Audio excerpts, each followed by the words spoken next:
Hello student, बेटा class start करेंगे current affair की।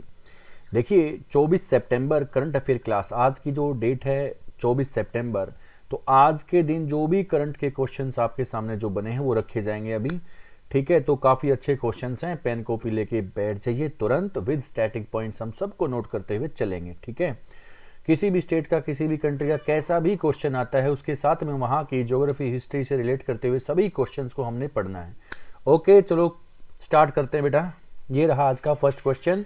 देखिए, किस देश की सरकार ने 544 जिलों में आपातकाल की घोषणा की है? The government of which country has declared emergency in 544 districts? बहुत अच्छा क्वेश्चन है ये। देखो, इसमें ऑप्शन में आपको दिखा रहा है कनाडा, अर्जेंटीना, पेरू या ब्राजील। तो बेटा इसका आंसर क्या है? इसका आंसर आप सोचा आप लोगों ने, मैं आपको आंसर बता दूं। आपके पास 2 सेकंड का समय है, आप आंसर सोच लीजिए जल्दी से फटाफट। इसका आंसर है बेटा, इसका आंसर है पेरू। इसका आंसर क्या है? पेरू। ऐसा क्यों किया पेरू ने? देखो, Peru is the country of south America continent. कौन से कॉन्टिनेंट की कंट्री है पेरू? साउथ अमेरिका में। देखो, मैं थोड़ा सा इधर डायग्राम आपको बना के दिखाऊं। देखिए, ये मैं साउथ अमेरिका यहां पर आपको बना के दिखा रहा हूं। इस तरह से ये कॉन्टिनेंट है, ये कॉन्टिनेंट है। यहां पर जो बेटा ये कंट्री आप जो जिस तरह से देख रहे हो, ये चिली कंट्री मैंने आपको यहां पर बना के दिखाई है। ये चिली कंट्री है। ऐसे कौन सी कंट्री है? चिली। इस प्रकार से यहां पर जो कंट्री है, ये जो कंट्री आपको दिखाई दे रही, ये यहां पर जो कंट्री आपको दिखाई दे रही, ये कंट्री है कौन सी? पेरू। ये कंट्री पेरू है। तो पेरू कंट्री के किनारे यहां पर ये जो आपको दिखाई दे रहा है ना, ये जो कोस्टल एरिया है, ये पैसिफिक ओशियन है बेटा। कौन सा ओशियन है? पैसिफिक, प्रशांत महासागर है ये। देखो, प्रशांत महासागर, ये पेरू कंट्री, देखो ये पेरू कंट्री है, यहां पर चिली कंट्री, ये कौन सी कंट्री है? चिली। यहां पर ये ब्राजील है। ठीक है, ब्राजील तो इस साइड रह गया, इधर पेरू है, इसके नीचे है चिली। ठीक है, तो पेरू में ऐसा क्या हो गया कि 544 जिलों में आपातकाल यानी इमरजेंसी लागू कर दी गई वहां की गवर्नमेंट के द्वारा? ऐसा क्या हुआ मालूम है किसी बच्चे को? देखिए बेटा, मैं आपको बताऊं, क्योंकि पेरू के वहां पर यहां हम्बोल्ट ओशियन करंट चलता है। मैं आपको एक और चीज बता दूं, पेरू या हम्बोल्ट, यहां पर ओशियन करंट का नाम है बेटा हम्बोल्ट। सुनिए, मैं लिख रहा हूं यहां पर Humboldt, Humboldt, Humboldt ocean current. Okay, या इसको पेरू ओशियन करंट भी बोलते हैं। पेरू की महासागरीय जलधारा या हम्बोल्ट की महासागरीय जलधारा जो कि ठंडी होती है। कैसी है? ये चीजें कोल्ड ओशियन करंट। लेकिन हर 10 साल में 2 या 3 बार ऐसा चांस होता है कि हर 10 साल में, एवरी 10 ईयर में 2 या 3 बार ऐसी सिचुएशन, ऐसी कंडीशन बनती है कि ये जो कोल्ड करंट है ये हॉट हो जाती है। कैसी हो जाती है? ये हॉट हो जाती है, जिससे वहां पर गर्मी बढ़ जाती है। जिससे गर्मी बढ़ जाएगी तो वहां पर जो जीव जंतु हैं, जो भी होगी खेती बाड़ी, आदमी, सब किससे प्रभावित होते हैं। यही कारण है यहां पर आपातकाल का लगने का। यह आपातकाल 60 दिनों का लगाया गया है। ये जो इमरजेंसी है बेटा पेरू के अंदर ये जो इमरजेंसी है, ये कितने दिन के लिए लागू कर दी गई है? 60 डेज के लिए, 60 दिन के लिए, 60 डेज के लिए इमरजेंसी लागू कर दी गई, क्योंकि वहां पर एल नीनो का प्रभाव होगा, भी इफेक्ट होगा। पेरू इफेक्टेड एरिया हो जाएगा किससे? एल नीनो से। El Nino, El Nino, what is El Nino? क्या आप लोग जानते हैं बेटा एल नीनो क्या है? देखिए, जो आप ये जो वर्ड आपको दिख रहा है ना, El Nino, El Nino word है बेटा स्पेनिश भाषा का, स्पेनिश लैंग्वेज का वर्ड है एल नीनो, जिसका अर्थ होता है छोटा बच्चा, शिशु, चिल्ड्रन। ठीक है, छोटा सा बच्चा, 5 साल के नीचे का जो बच्चा होता है उसको शिशु बोलते हैं, छोटा बच्चा। स्पेनिश लैंग्वेज में एल नीनो को बोलते हैं बेटा छोटा बच्चा, शिशु। तो एल नीनो वो कंडीशन होती है जो पेरू के साइड में, यहाँ चिली की तरफ में, पेरू के जो कोस्टल एरिया, यहाँ पर जो ओशियन करंट चलता है हमेशा, जो एवरी टाइम ओशियन करंट वहाँ पर चलता है, वो ठंडी जलधारा चलती है, कोल्ड ओशियन करंट वहाँ चलता है। लेकिन 10 साल में 2 या 3 बार ऐसा होता है कि वहाँ पर एल नीनो की घटना घटित होती है, एल नीनो आता है। जब एल नीनो आता है तो जो कोल्ड ओशन करंट है वहां पर हॉट बन जाता है, वहां पर गर्मी ज्यादा हो जाती है, और बेटा गर्मी ज्यादा हो जाती है तो पानी की कमी हो जाएगी, है ना, बहुत सारे ऐसे नुकसान होंगे। और उसके बाद फिर होती है वहां पर बारिश, बाद में बारिश आती है, ठीक है ना, मछलियां वगैरह सब कुछ ऊपर हो जाएंगी, मछलियां मर जाती हैं, तो मछुआरों के लिए भी यहाँ पर डेंजर पोजीशन हो जाती, खतरनाक पोजीशन हो जाती है मछुआरों के लिए भी, किसानों के लिए भी, क्योंकि पानी की सबकी कमी हो जाती है। इसलिए वहाँ पर जो 544 जो जिले हैं, जो डिस्ट्रिक्ट हैं, इसलिए वहाँ पर इमरजेंसी लगा दी गई, क्योंकि वहाँ पर एल नीनो की घटना हो सकती है कभी भी। 2023 से 2024 का जो समर सीजन होगा तब तक ये घटना कभी भी घटित हो सकती है एल नीनो की, इसलिए 60 डेज का वहां पर इमरजेंसी टाइम पीरियड वहां पर अभी रखा गया है, ठीक है। 544 जो डिस्ट्रिक्ट है उसके अंदर एल नीनो कभी भी वहां पर आ सकता है। एल नीनो हर 10 साल में 2 या 3 बार ऐसा होता है, जो कोस्टल एरिया होता है वो गर्म हो जाते हैं, जो ठंडे कोस्टल एरिया होंगे, जो पेरू का जैसे जो पेरू कोस्टल एरिया होगा वो गर्म हो जाएगा, पहले गर्मी पड़ेगी वहां पर ज्यादा, जिससे पानी की कमी हो जाएगी, है ना, और जो खेती बाड़ी उसको इफेक्ट होगा, मछलियां इफेक्टेड होंगी इसमें, जिससे मछुआरों की जो है दयनीय कंडीशन हो जाएगी काफ़ी ज़्यादा। इसलिए इतनी इमरजेंसी को देखते हुए जो पेरू की गवर्नमेंट है उसने इमरजेंसी लागू कर दी है वहां पर। जब तक एल नीनो का प्रभाव रहेगा तब तक वो इमरजेंसी रह सकती है। उसका डे रखा गया है फिलहाल अभी 60 डेज, ठीक है, 60 दिनों के लिए एल नीनो का प्रभाव रहने वाला है। अभी आएगा एल नीनो तो उधर 60 डेज के लिए इमरजेंसी लागू कर दी गई है ना, क्योंकि गर्मी बढ़ जाएगी, पानी की कमी हो जाएगी, है ना, खतरनाक कंडीशन वहां पर बनने वाली है, इसलिए ऐसा हुआ है। ओके, क्वेश्चन नंबर देखते हैं बेटा अभी। क्वेश्चन, अच्छा इसी में मैंने आपको बताया था अमेजन रिवर, एक क्वेश्चन मैंने आपको बताया अमेजन रिवर। अमेजन रिवर का ओरिजिन प्लेस कहां से बेटा? Amazon river originate from Peru country Andes mountain range को, एंडीज माउंटेन रेंज, कौन सी माउंटेन रेंज है? Andes is the longest mountain range in the world. Andes पर्वत श्रृंखला से पेरू कंट्री से अमेजन नदी निकलती है, और अमेजन नदी अटलांटिक ओशन में जाके गिर जाती है। जैसा कि मैं आपको थोड़ा सा आपको बना के दिखाऊं, यहाँ पर ये एंडीज आई हुई है, तो यहीं से ये नदी निकल जाती और ऐसे अटलांटिक में जाकर गिर जाती है, ठीक है। कौन सी नदी? अमेजन, जो कि दुनिया की सबसे बड़ी नदी है। अमेजोन भी इसको बोल सकते हो आप लोग, ठीक है, जो कि ब्राजील की बहुत बड़ी नदी बताई जाती है। कहाँ से निकलती है? पेरू से, ठीक है। कौन सी माउंटेन रेंज से? एंडीज माउंटेन रेंज से इसका ओरिजिन पॉइंट होता है। ये पहले मैं चीज आपको बता चुका हूं। दुनिया का सबसे बड़ा जंगल है यहाँ पर अमेजोन रेन फॉरेस्ट, है ना। दुनिया की 20 से 30% ऑक्सीजन हमें यहाँ से मिलती है, इसलिए हम इसको अमेजन फॉरेस्ट को लंग्स ऑफ द वर्ल्ड भी हम इसको कहते हैं, ठीक है। हर रोज बारिश होती है, वेरी ह्यूमिड एरिया यहाँ पर बना होता है हमेशा, ठीक है। चलो आगे बढ़ते हैं, क्वेश्चन नंबर 2। देखिए बेटा, हाल ही में दुनिया का सबसे पुराना देवदार का पेड़, हाल ही में दुनिया का सबसे पुराना देवदार का पेड़ कहाँ मिलने का दावा किया गया है? Where is the world oldest cedar tree claimed to be found. तो बेटा ये जो देवदार का पेड़ है दुनिया का सबसे पुराना, इसका दावा किया गया है कि यही दुनिया का सबसे पुराना यानी ओल्डेस्ट देवदार ट्री है। ये कहाँ पर दावा किया गया है अभी? तो ये दावा किया गया है जम्मू कश्मीर के अंदर। कहाँ पर दावा किया गया बेटा? जम्मू कश्मीर के अंदर। जम्मू कश्मीर का एक यहाँ पर डिस्ट्रिक्ट है डोडा। कौन सा? डोडा। तो डोडा डिस्ट्रिक्ट के अंदर जम्मू कश्मीर में ये देवदार का पेड़ मिलने का दावा किया गया है। और देखो ये जो देवदार का पेड़ है ना, इसका जो स्टेम है, इसका जो तना है, वो 54 फीट इसकी चौड़ाई बताई गई है। और ये कितना ओल्ड बताया जाता है, इसका जो टाइमिंग है वो बताया जाता है आज से 2000 से लगभग 7200 वर्ष पुराना है।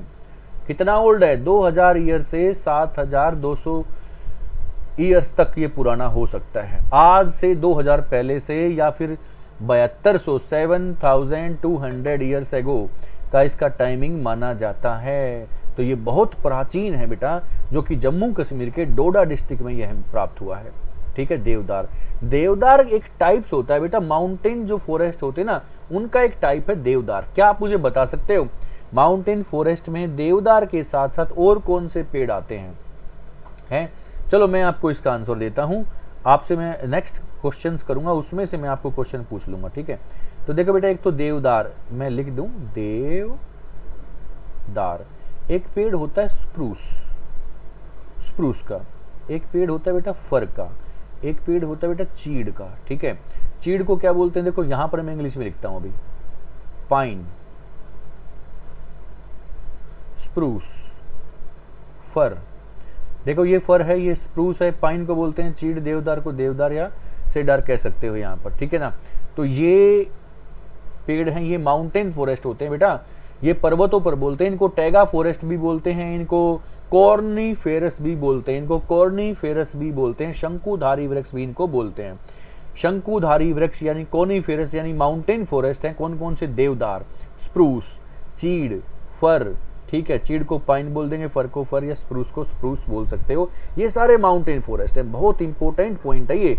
जम्मू कश्मीर के अंदर अभी दुनिया का सबसे प्राचीन देवदार का पेड़ मिलने का दावा किया गया है, जो कि डोडा डिस्ट्रिक्ट के अंदर। ओके, आगे बढ़ते हैं। Question number 3। पलक शर्मा किस राज्य से हैं जिसे हाल ही में एकलव्य पुरस्कार से सम्मानित किया गया है? पलक शर्मा कौन से राज्य से हैं बेटा जिसे हाल ही में एकलव्य पुरस्कार से सम्मानित कर दिया गया है? तो जैसा कि आप देख रहे हैं, ये जो लड़की आपको दिखाई दे रही है पलक शर्मा है, और यहाँ पर जो ये आदमी आपको दिखाई दे रहे हैं ये शिवराज सिंह चौहान है, जो कि सीएम है मध्य प्रदेश के। तो आपको आंसर मिल ही चुका होगा, ये मध्य प्रदेश के इंदौर से हैं बेटा। ये जो लड़की है पलक शर्मा, ये मध्य प्रदेश का शहर है इंदौर, तो ये इंदौर की हैं। ठीक है, कौन से शहर की हैं? इंदौर की हैं। ये एक डाइवर है बेटा, ये समुद्र में, नदी में, जो भी झील वगैरह ऐसा उसमें डाइव लगाती हैं, तो उसमें इसने कई सारे मेडल्स इसने जीते हैं, इसीलिए एकलव्य अवार्ड से इसको सम्मानित किया गया है। जो कि एकलव्य पुरस्कार होता है, किसी भी फील्ड में एक बहुत बड़ा योगदान करता है, बहुत ज़्यादा प्रसिद्धि प्राप्त खिलाड़ी जो होता है उसको एकलव्य पुरस्कार दिया जाता है। ठीक है, कोई भी खेल हुआ उसमें। ठीक है, तो मध्य प्रदेश की लड़की है, इंदौर की लड़की है, मध्य प्रदेश में इंदौर की लड़की है पलक शर्मा, जो कि एक पेशे से डाइवर हैं, गोताखोर हैं, जिसको हम क्या बोलते हैं, गोताखोर। ठीक है, तो मध्य प्रदेश में, मध्य प्रदेश का मैं स्टैटिक पॉइंट आपको कई बार बता चुका हूं, फिर से सुन लीजिए एक बार। मध्य प्रदेश में फॉरेस्ट एरिया सबसे अधिक है। भारत में वन क्षेत्र सबसे ज्यादा मध्य प्रदेश में है। भारत में नेशनल पार्क सबसे ज्यादा मध्य प्रदेश में है। भारत में नर्मदा नदी, ध्यान से सुनना, नर्मदा नदी, सोन नदी, चंबल नदी और सतपुड़ा की पहाड़ियों से ताप्ती नदी, ठीक है, सिंध नदी, सिंधु नहीं, सिंध, केन, बेतवा, शिप्रा, जितनी नदियों के मैंने नाम लिए हैं अभी, ये सारी नदियां मध्य प्रदेश से ओरिजिनेट होती हैं। कहां से? मध्य प्रदेश से। और कौन सी माउंटेन रेंज से? विंध्याचल माउंटेन रेंज से, यहां से वो ओरिजिनेट होती हैं। मध्य प्रदेश में विंध्याचल की पहाड़ियों की सबसे ऊंची पर्वतीय चोटी कौन सी है? Highest mountain peak of Madhya Pradesh in Vindhyachal mountain range, सद्भावना, सद्भावना, सद्भावना। ओके, सद्भावना, कई बार बता चुका हूं, Sadbhavna is the highest mountain peak of Vindhyachal mountain range in Madhya Pradesh. Sadbhavna सबसे ऊंची पर्वतीय चोटी होगी। यहां से नर्मदा नदी, सोन नदी, बेतवा नदी, शिप्रा नदी, चंबल नदी, ताप्ती नदी, बहुत सारी नदियां यहां से निकलती हैं। यहां पर 2 टेम्पल हैं, बहुत ही इंपोर्टेंट टेम्पल्स हैं। यहां पर 64 योगिनी टेम्पल, खजुराहो टेम्पल, और सुन लीजिए यहां पर उज्जैन का महाकालेश्वर टेम्पल है। उज्जैन किस नदी के किनारे पर है? शिप्रा नदी के किनारे पर है। इतने सारे स्टैटिक पॉइंट है, सबसे ज्यादा फॉरेस्ट एरिया यहीं पर है ना। यहाँ नेशनल पार्क सबसे ज्यादा है, जैसे कि सुनिए, Kanha national park, Bandhavgarh national park, Panna national park, Madhav national park, Pench national park, Pachmarhi national park. ठीक है, ठीक है, कितने सारे नेशनल पार्क है यहाँ पर। जो पन्ना नेशनल पार्क है बेटा, पन्ना नामक स्थान पर है। और पन्ना क्यों फेमस है मध्य प्रदेश में? पन्ना इसलिए फेमस है क्योंकि भारत के अंदर इकलौती डायमंड माइन, हीरे की खान अभी जो फिलहाल है वो पन्ना है, मध्य प्रदेश के अंदर है। तो इतने सारे स्टैटिक पॉइंट है, सबको नोट कर डालिए, सबको छाप दीजिए। ठीक है, बहुत इंपॉर्टेंट है। दिल्ली पुलिस का एग्जाम आपके बिल्कुल सामने खड़ा हुआ है, अभी 2 महीने भी नहीं बचे हैं, तो सबको नोट डाउन आपको करना है। ठीक है, आगे बढ़ते हैं, क्वेश्चन नंबर 4 लेते हैं बेटा। देखिए, हाल ही में सिंधु जल विवाद पर भारत और पाकिस्तान के बीच में ये बैठक कहां पर हुई है? ये बहुत पुराना विवाद है बेटा। हाल ही में सिंधु जल विवाद पर भारत और पाकिस्तान के बीच में बैठक का आयोजन कहां पर हुआ? तो बेटा इसका आंसर है वियना। वियना कहां पर है? वियना बेटा ऑस्ट्रिया के अंदर है, ऑस्ट्रिया या ऑस्ट्रिया आप इसको कह सकते हो, यूरोप के अंदर, ऑस्ट्रिया इन यूरोप। तो यहां पर ये बैठक हुई है। ये जो बैठक है ये कहां पर हुई है? ये वियना ऑस्ट्रिया में हुई है। भारत और पाकिस्तान के जो भी प्रवक्ता हैं वो वहां पर गए हैं, अपने अपने विचार रखते हैं। जैसे कि भारत के हरीश साल्वे ने वहां पर अपने विचार रखे हैं, है ना। ये सुनिए, ये विशेष तौर पर जो एक किशन गंगा नदी है ना, सुनिए, किशन गंगा रिवर, ठीक है। तो किशन गंगा रिवर पर जहां अभी जो हाइड्रो इलेक्ट्रिसिटी, जो पन बिजली जो बनती है, पानी से जो बिजली बनती है, वहां उस पर जो विवाद है, डिस्प्यूट जो बना हुआ है, उसके लिए विशेष तौर पर यह बैठक थी, है ना। किशन गंगा नदी के बारे में मैं बात करूं बेटा, सुनिए, देखो मैं थोड़ा सा यहां पर बनाऊं, जैसे कि मैंने यहां पर ये एरिया बनाया, इधर है कौन सा अपना भारत, इधर है पाकिस्तान। अब ध्यान से सुनना, इधर से एक नदी आती है, भारत में आती है ना। जब ये नदी पाकिस्तान से आती है तो इसका नाम होता है बेटा नीलम। कौन सा, क्या नाम होता है? नीलम। जब ये नदी इंडिया में एंटर कर जाती है तो इसका नाम होता है किशन गंगा, किशन गंगा। ओके, तो ये किशन गंगा नदी कहां की है? ये किशन गंगा नदी बेटा है तो पाकिस्तान की, पाकिस्तान से हमारे भारत में आती है। पाकिस्तान से जब ये चलती इसका नाम है वहां पर नीलम। जब ये इंडिया में एंटर होती है तो इसका नाम हो जाता है किशन गंगा। और भारत में किशन गंगा नदी झेलम नदी में आकर ऐड होती है। इन सब को नोट करना है, सभी पॉइंट्स को। Kishan Ganga is the tributary of Jhelum in India. Okay, Kishan Ganga river is the tributary of Jhelum in India but originate from Pakistan, also known as Neelam in Pakistan. इसी को नीलम नदी कहते हैं पाकिस्तान के अंदर। तो इसका जो बांध वगैरह, जो पानी वगैरह, उस पर डिस्प्यूट चला हुआ है। तो इसी डिस्प्यूट को लेकर वहां पर बैठक हुई थी, कहां पर? वियना के अंदर। अब मैं तुम्हें थोड़ा सा और ये डिस्प्यूट आपको बता दूं, जो कि सिंधु नदी की सहायक नदियां जो भी हैं, ट्रिब्यूटरी वगैरह हैं इंडस रिवर की, उन पर जो विवाद, जो कि बहुत सालों से जो विवाद बना हुआ है, थोड़ा सा मैं उसके बारे में आपको बताऊं। सुनिए बेटा, देखो ये विवाद भारत और पाकिस्तान के बीच में, सिंधु नदी विवाद, ये कब स्टार्ट हुआ था बेटा? ये विवाद जो था, समझौता, सिंधु नदी जल समझौता कब हुआ था? 1960 में, बिटवीन इंडिया और पाकिस्तान, ठीक है। ये बेटा ये समझौता किसने कराया था? ये by world bank, by world bank. ये वर्ल्ड बैंक के थ्रू ये समझौता हुआ था। कब हुआ था? ये 1960 में हुआ था। किस किस के बीच? भारत और पाकिस्तान के बीच। इसको बोलते हैं Indus river water treaty, Sindhu नदी जल समझौता भारत और पाकिस्तान के बीच में 1960 में हुआ था। 1960 में वर्ल्ड बैंक के थ्रू ये कराया गया था। ये समझौता था क्या? थोड़ा सा ये भी प्रकाश डालते हैं, यहाँ पे देखते हैं। देखो बेटा, इसका जो रिवर्स है, आपको इनका क्रम आपको मालूम होना चाहिए। सबसे ऊपर आती है बेटा सिंधु नदी, फिर आती है कौन सी? फिर आती है झेलम, झेलम के बाद कौन सी बेटा? चिनाब, ठीक है। फिर आती है रावी और फिर आती है व्यास, और उसके नीचे हम नोट कर लें सतलुज, ठीक है। ये इंग्लिश में भी नाम सेम रहते हैं बेटा। सुनिए, सिंधु नदी, झेलम नदी और चिनाब नदी, इनका 80% पानी यूज करेगा पाकिस्तान और इनका 20% पानी यूज करेगा भारत। ये समझौता हुआ था ओके 1960 में। और नीचे वाली 3 नदियां रावी, व्यास और सतलुज, इन 3 नदियों का 80% पानी यूज करेगा भारत और इनका 20% यूज करेगा पाकिस्तान। ये समझौता हुआ था, ध्यान से देख लिया आप लोगों ने। ये समझौता कब हुआ था? 1960 में हुआ था।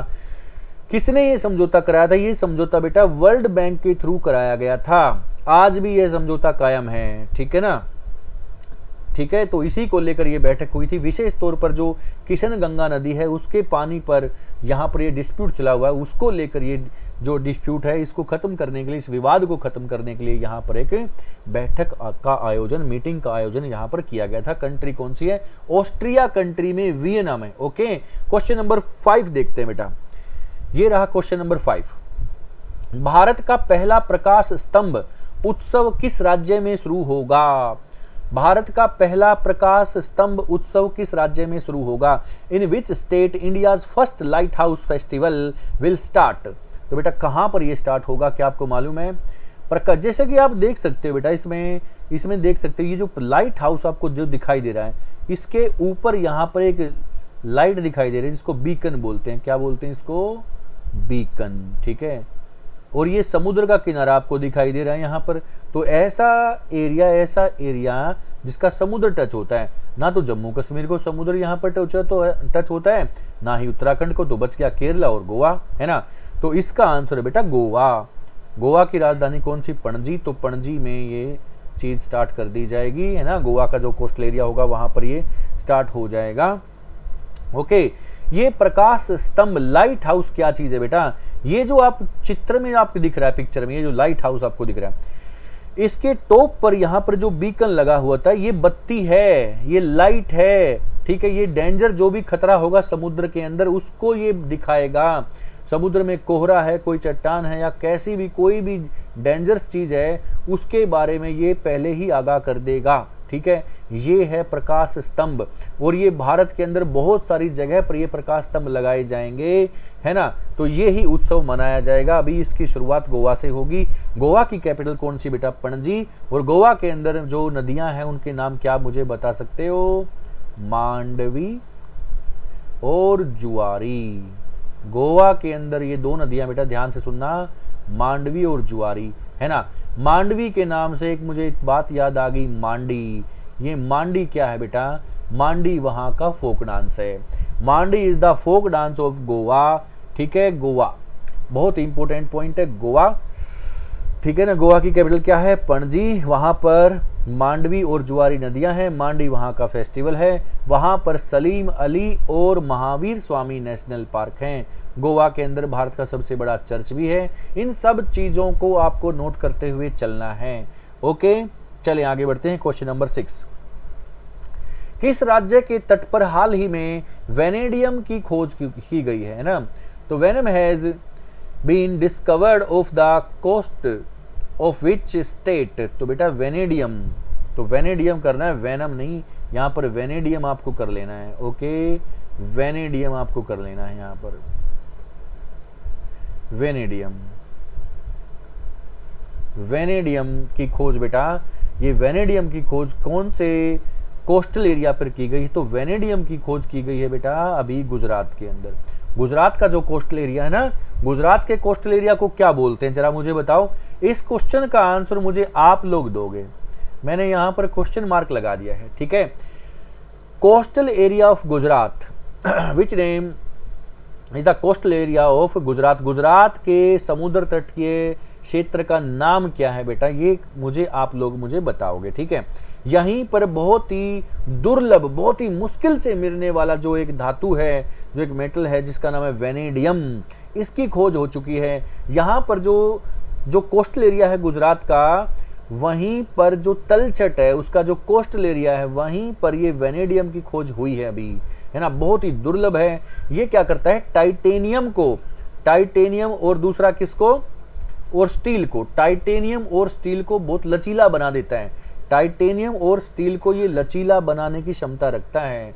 और रेडॉक्स जो बैटरी होती हैं, रेडॉक्स जो बैटरी होती हैं उनमें भी इसका यूज होता है। बहुत इंपॉर्टेंट चीज है ना। अब बात कर लेते हैं गुजरात की। सुनिए, गुजरात की कैपिटल कौन सी बेटा? गुजरात की कैपिटल है गांधीनगर। गांधीनगर किस नदी के किनारे पर है? साबरमती नदी। कौन सी नदी? साबरमती नदी के किनारे पर गांधीनगर है ना। गुजरात के अंदर नेशनल पार्क कौन सा बेटा? गिर नेशनल पार्क है। गुजरात के अंदर नेशनल पार्क गिर है, जो कि लायंस के लिए है, जो कि शेरों के लिए गिर नेशनल पार्क है ना। गुजरात के अंदर हाईएस्ट माउंटेन पीक या माउंटेन कौन सा है? तो वो है गिरनार।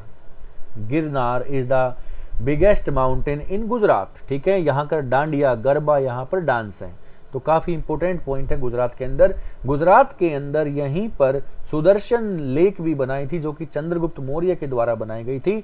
सुदर्शन लेक, सुदर्शन झील, made by Chandragupta Maurya. It is a man made lake made by Chandragupta Maurya in Gujarat, ठीक है। ये सभी पॉइंट हैं गुजरात के, स्टैटिक पॉइंट है ना। गुजरात के अंदर सरदार सरोवर डैम भी बना हुआ है। गुजरात के अंदर कौन सा डैम है बेटा? सरदार सरोवर डैम गुजरात के अंदर बना है, नर्मदा नदी पर ये डैम बना हुआ है। ओके, चलो आगे बढ़ते हैं। Question number 7, Bharat Indonesia Australia त्रिपक्षीय अभ्यास में किस भारतीय नौसेना जहाज ने भाग लिया? तो बेटा कौन से which Indian naval ship participated in the first India Indonesia Australia trial तो एक्सरसाइज? तो बेटा ये आंसर है INS Sahyadri. Answer is INS Sahyadri. Trial, ठीक है ना, ट्रायल जो है ये INS सह्याद्री इसने भाग लिया। देखो विराट पहले था, विक्रांत है, लेकिन इसमें जो पार्टिसिपेट किया है वो किसने किया है? ठीक है ना, वो किसने किया है? INS सह्याद्री ने किया है।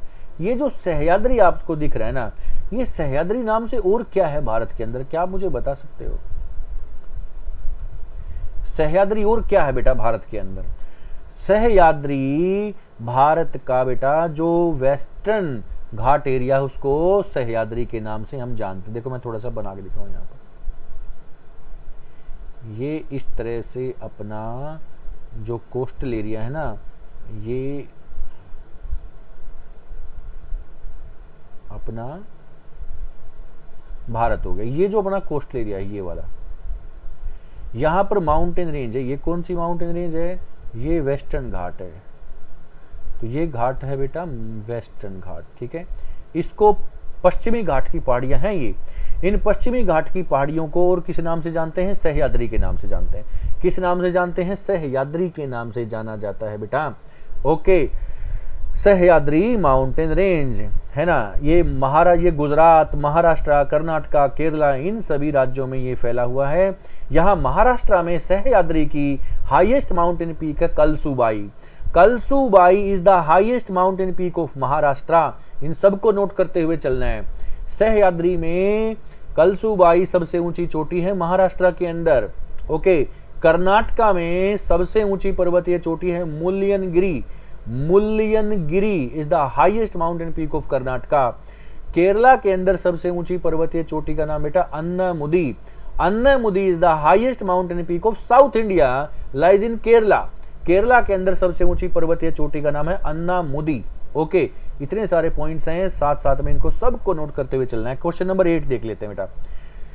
स्वदेशी निर्मित स्व निष्क्रिय एंटी टैंक माइंस है, इसका क्या नाम है जिसे हाल ही में भारतीय सेना में शामिल किया गया है? तो बेटा ये एंटी टैंक माइंस हैं, ठीक है ना। ये टैंक माइंस है, यानी माइंस बोले तो सुरंग है। ये क्या है? ये सुरंग, ठीक है। What is the name of the indigenously manufactured self detecting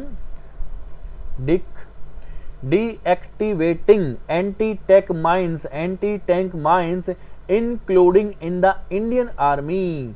तो बेटा ये बहुत बड़ा ये काम है। सुनिए, ये भारत के अंदर स्वनिर्मित हैं, ये स्वदेशी निर्मित हैं। ये 600 सुरंग है बेटा। ये 600 सुरंग हैं जो कि वहां पर दुश्मन के जो बख्तर बंद जो भी चीजें होंगी, दुश्मन की बख्तर बंद यानी हथियारों से लैस उनका टैंक वैंक जो भी चीजें हैं दुश्मनों की, उनको उड़ाने के लिए, उनको डिस्ट्रॉय करने के लिए ये काम में आएंगी। भारत के अंदर ये 600 एंटी टैंक माइंस हैं जो कि हमारी सेना के अंदर ये शामिल हो गई हैं। अभी कितनी है बेटा? 600 एंटी टैंक माइंस हैं जो भारतीय सेना के अंदर ये शामिल हो गई हैं। इनको किस नाम से जाना जाता है? एंटी टैंक माइंस को किस नाम, कौन सा नाम इनको दिया गया बेटा? इनको दिया गया है विभव। क्या नाम इनको दिया गया है? विभव, ठीक है। 600 सुरंगें हैं, इनका नाम रखा गया है विभव। निष्क्रिय एंटी टैंक माइंस इनका नाम रख दिया गया है। दुश्मन के बख्तर बंद चीजों को ये डिस्ट्रॉय करने में सक्षम होगी, काम आएंगी हमारी अभी, ठीक है। क्वेश्चन नंबर 9 देखते हैं बेटा। देखिए ये 9 देखते हैं पहले। हाल ही में खोजी गई नई समुद्री टार्डीग्रेड प्रजाति का नाम किस पूर्व राष्ट्रपति के नाम पर रखा गया? ये हैं बेटा पूर्व राष्ट्रपति हमारे APJ अब्दुल कलाम। तो आंसर तो है बेटा APJ अब्दुल कलाम। लेकिन ये टार्डीग्रेड प्रजाति क्या है बेटा? काफी बच्चे ही सोचने में पड़ गए ये चीज क्या है ना। टार्डीग्रेड प्रजाति क्या है बेटा? ये स्पीसीज है, प्रजाति है, जिसका नाम हमने क्या रखा है, जिसका नाम हमने रखा बेटा बेटिलिप्स कलामी। इसका नाम रखा हमने बेटिलिप्स कलामी। मैं थोड़ा सा लिख दूं यहां पर, बेटिलिप्स कलामी, बेटिलिप्स कलामी। ये एक समुद्री जीव होता है बेटा। क्या होता है, ये बहुत ही दुर्लभ समुद्री जीव है बेटा, जो भारत में अभी दूसरी बार मिला है, लेकिन जो ईस्टर्न कोस्टल एरिया हमारा तमिलनाडु वाला है वहां पर ये पहली बार मिला है। इससे पहले केरला के तट पर ये हमें प्राप्त हुआ था। अब ये हमारा जो ईस्टर्न कोस्टल एरिया है तमिलनाडु वाला, वहां पर भी ये प्राप्त हुआ है। इसका नाम बेटिलिप्स कलामी रखा। कलामी, कलामी बोले तो अपने अब्दुल कलाम के नाम से, एपीजे अब्दुल कलाम के नाम से हमने इसका नाम रखा है। समुद्री जीव है, बहुत ही छोटा होता है, बहुत ही सूक्ष्म जीव है। इसके 8 पैर होते हैं। कितने पैर होते हैं? 8 पैर होते हैं। बहुत ही सूक्ष्म है, ठीक है। तो ये इकलौता अभी तक ज्ञात अंतरिक्ष जीव भी है बेटा। स्पेस में जो जीव आपको दिख सकता है, दिखा था, वो पहला जीव यही था बेटा, टार्डीग्रेड, जिसकी 8 पैर इसके बताए जाते हैं। बहुत ही छोटा सूक्ष्म, सिंपल। हम इनको बिना किसी इंस्ट्रूमेंट के, बिना किसी इंस्ट्रूमेंट के, किसी यंत्र के हम इसको देख भी नहीं पाएंगे, ठीक है ना। बहुत ही छोटा है। ओके, चलो आगे बढ़ते हैं बेटा। देख सकते हैं तो इसका अध्ययन नहीं कर सकते, बिना किसी यंत्र की सहायता से अध्ययन करना होगा, देखना पड़ेगा। तो हमें वो इंस्ट्रूमेंट वगैरह, अपने माइक्रोमीटर वगैरह हमारे जो होते हैं, उन्हीं से हम इसको अच्छे तरीके से इसका निरीक्षण ज्ञात कर सकते हैं। चलो क्वेश्चन नंबर 10 देखते हैं बेटा। क्वेश्चन नंबर 10 देखिए यहां, हाल ही में किस राज्य का विश्वनाथ घाट 2023 में भारत का सर्वश्रेष्ठ पर्यटन गांव चुना गया है? भारत का सबसे अच्छा पर्यटन गांव इसको चुन लिया गया है। ये है विश्वनाथ घाट। और ये जो घाट आपको दिखाई दे रहा है, यहां पर ये असम के अंदर है। कहां पर? असम के अंदर। असम की नदी कौन सी बेटा? ब्रह्मपुत्रा। तो ब्रह्मपुत्रा बहुत मेन रिवर है यहाँ पर, तो वहीं पर ये गांव है ब्रह्मपुत्रा के पास, विश्वनाथ घाट, ठीक है, जो कि भारत का सर्वश्रेष्ठ घाट जो कि चुन लिया गया है ना। असम का प्राचीन नाम क्या है? Old name of Assam, Kamrup. Assam के अंदर मंदिर कौन सा बेटा? कामाख्या देवी, कामाख्या देवी का मंदिर है। असम के अंदर डांस कौन सा है? सत्रिय डांस है। सत्रिय यहाँ पर क्लासिकल डांस है। असम के अंदर नेशनल पार्क कौन सा है? काजीरंगा नेशनल पार्क है, मानस नेशनल पार्क है। असम के अंदर जनजाति कौन सी है बेटा? ट्राइबल एरिया कौन सा है? ट्राइब कौन सी है? असम के अंदर बेटा बोडो ट्राइब है। कौन सी ट्राइब है? बोडो ट्राइब है, जो कि बोडो लैंड की डिमांड कर रहे थे। इतने सारे स्टैटिक पॉइंट मैंने आपको बता दिए हैं। असम के अंदर दुनिया का सबसे बड़ा रिवर आइलैंड है बेटा माजुली।